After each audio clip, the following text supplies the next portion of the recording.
with issue 51, which is written by David Michelini and illustrated by Walt Simonson. So a larger ship finds a drifting X-Wing. Who knows if it makes sense that a larger ship just happens upon the X-Wing, but it does. Riken offers the main crew... Riken refers to the main crew as warriors, Leia, Luke, Chewie and Lando, which is a different perspective on them, but it continues on the whole Marvel thing of Star Warriors, which they seem to want to push. But that's cool. This is the first visual appearance of a Gundark, which is interesting. And Gundarks are obviously referenced by Han Solo in Empire Strikes Back, I think. In the movies, anyway. And there are different types of Gundarks because they get defeated by tying their tongues together. However that works. Hey, it's the old Marvel comics. That's how things went there. Had a more fantasy feel than being grounded in some more realism and science fiction sort of thing. The Rebels searching for new base locations is cool that they added it in, but a bit differently to how they did it after A New Hope. Like, they sent Luke off after A New Hope in the comics, but in this they purposely sending multiple people out to search for bases, and they showed that, which is cool. Luke is using his X-Wing, which is good, rather than the Y-Wing he seemed to predominantly use earlier in the Marvel comics. It's cool. Luke takes out an AT-ST by slicing the leg of it with his lightsaber, which he shouldn't have, but it's a cool moment where he slices the leg of the AT-ST and down it goes. Shem Learn appears in this issue, and he's a different species that isn't even named anyway. I looked him up on Wikipedia. It's just someone completely different from the Marvel era of the comics, which is nice. It also asks why the Empire aren't building another Death Star, and it's ironic. Because this one, they actually create the Tarkin, the Death Star cannon with engines around it, which is a nice idea, and try and make it more portable. I'll talk more about that, building another Death Star later. Vader's brutal. He force dominates the officer's mind to go out of the airlock without any protection and then vent himself. And man, is that brutal. But I love it because it's Vader, and that's what Vader would do, is just be brutal. Who needs to force choke when you can just tell them to go out to the airlock and get some fresh air? Which is nice. I find it funny that Leia tries to flirt. It's really just a silly idea to try and get Leia to do that, because of course we all see her as a no-nonsense one that'll get the job done.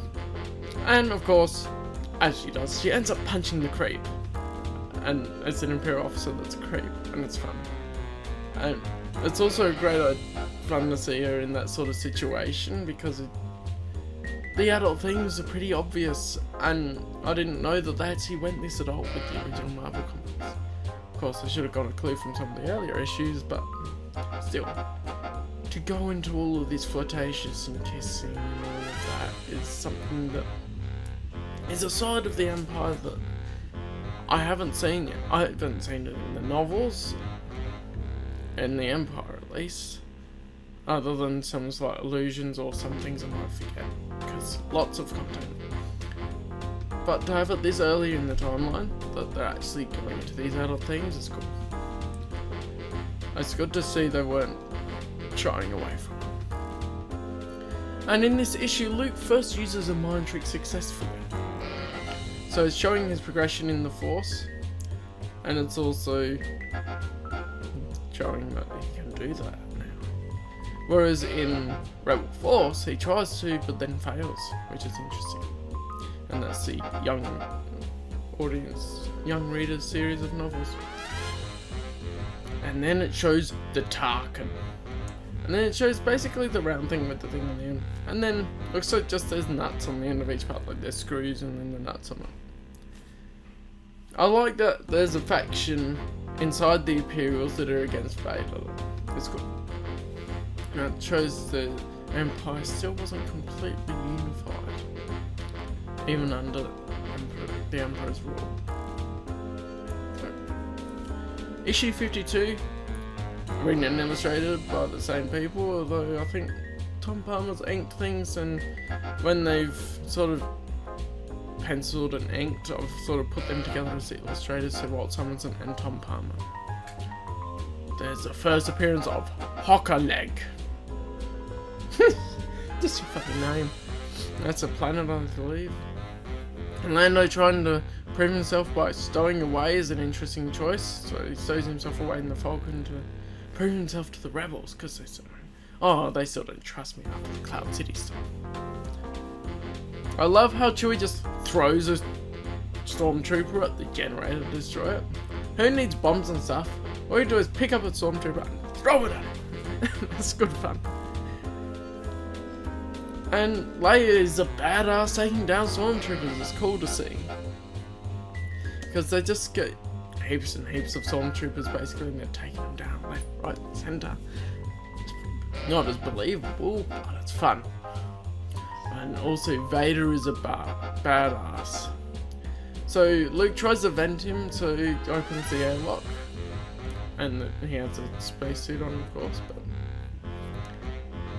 Vader, with all the pressure of the air venting from the airlock and everything, stands up against it and manages to anchor himself with the Force to walk forwards against it. It's an awesome moment. I love it. And the interesting part of that is they almost had Vader first versus Luke again. But it's good that they didn't do it, because it wouldn't have made sense so soon after he'd been defeated by Vader. And of course we want to see that confrontation in Return of the Jedi on the screen. R2 saves the day for Luke once again. The trusty R2 droid. He always saves the day. It's good to see that they keep the trope of Star Wars going. Lando's con is good to see. Passing slime yeast off as narco spice to protect Falcon, because the stormtroopers go and do that. And there's a funny stormtrooper moment when they take two comlinks together and tried to pass it off as a thermal charge, and then the stormtrooper looks at it and goes, "I hate when this happens to me." So it must have happened actually before, and it's a funny moment. I like it. And I like how Vader respects Luke with a "well done, Luke Skywalker," with a trick with the ice. It's nice to see that Vader's respecting Luke, in also recognising that as his son, he can see, oh, he's grown up to be a fine boy. Well done, Luke Skywalker. Even if he doesn't really think of himself as Anakin at the time. The ending is nice. Kind of guessed the twist before it happened, but it was still good. And I did hear somewhere that they planned to have a second Death Star, but they were actually told not to by George Lucas, because lo and behold, he was going to use it later in Return of the Jedi. And so they came up with this separate idea for the Tark, which is this super weapon that they introduced here. So what do you think of this story? I think the Tarkin is interesting. It's a nice idea that